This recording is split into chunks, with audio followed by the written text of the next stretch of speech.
Samantala, umabot na sa halos 40 ang naiulat na nasawi sa pananalasa ng Bagyong Tino sa lalawigan ng Cebu, kung saan siyam rito ay nasa Cebu City.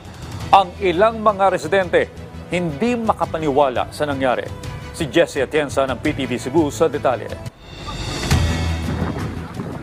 Isa ang Mananga River ng lungsod ng Talisay na umapaw matapos ang walang tigil na pagbuhos ng malakas na ulan na dala ng Bagyong Tino. Sa kanyang pagtama sa lalawigan ng Cebu, halos mabura ang kabahayan malapit sa ilog. Isa sa mga residenteng nakaligtas mula sa pag-apaw ng ilog ay si Tatay Francisco na nagulat sa bilis ng pangyayari.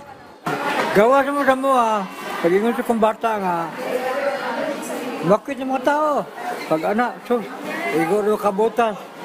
Buhay daw kami minuto. Ang tubig, taga din na.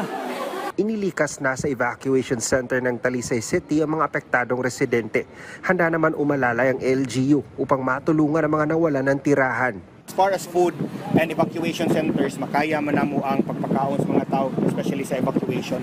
Ang move na lang yun karon is we need to talk about helping them get back after this situation here, and we need financial assistance for that. As like murag muhatag man ng city, dapat kanang nangay kung tabang sa governor na mutabang sa province.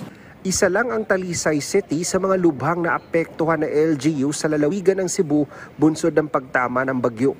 Sa huling tala ng Cebu Provincial Government at ng PDRRMO, nasa halos 40 na ang mga kumpirmadong nasawi sa buong lalawigan. There are already 39 and this is just for 4 LGUs that has kanang report diri sa atong EOC.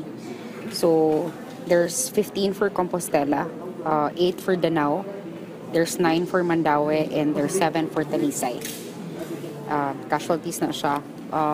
Most of them kay ni-drown or naigo og debris. Samantala, sa huling datos, nakapagtala naman ng 9 na kumpirmadong nasawi ang LGU ng Cebu City. May mga patuloy pa rin pinaghahanap ang mga otoridad sa mga oras na ito. Patuloy naman ng clearing operations ng mga disaster team sa mga lugar kung saan nagkalat ang mga debris at mga tinangay na kagamitan at mga sasakyan. Para sa Integrated State Media, Jessie Atienza, PTV Cebu.